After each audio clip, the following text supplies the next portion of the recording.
starring the knights, the high priest and officials, some villagers, a traitor, and of course, the Maccabees.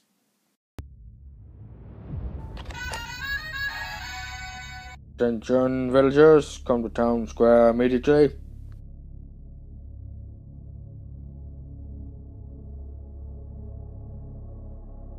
Silence, the high priest wishes to speak. Maccabees, you are a respected leader in this town.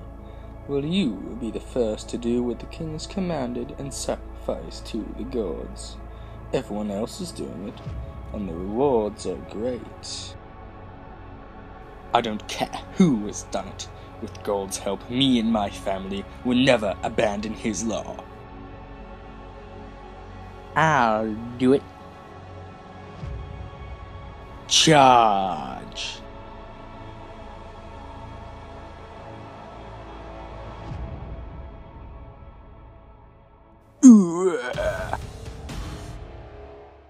In this way, Maccabees showed his deep devotion for the law, just as Phinehas had done when he had killed Zimri, son of Saul. The report soon reached the king's officials and the soldiers in the fort in Jerusalem that some men who had defied the king's command had gone into hiding in the wilderness. A large group of soldiers caught up with them on the Sabbath. There's still time. Come out and obey the king's command, and he will spare your lives. We will not come out. We will not obey the king's command, and we will not profane the Sabbath.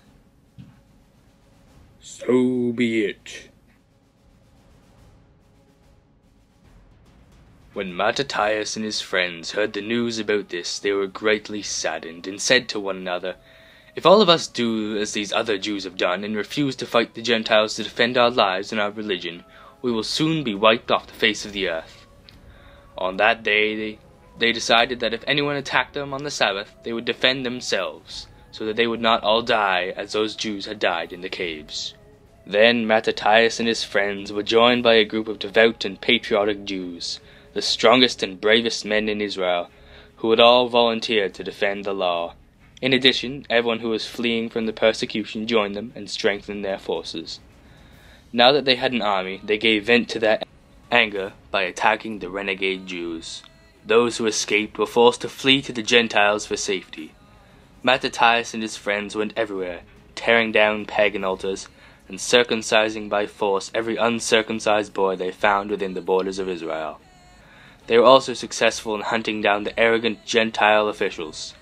They rescued the law of Moses from the Gentiles and their kings and broke the power of the wicked king Antiochus.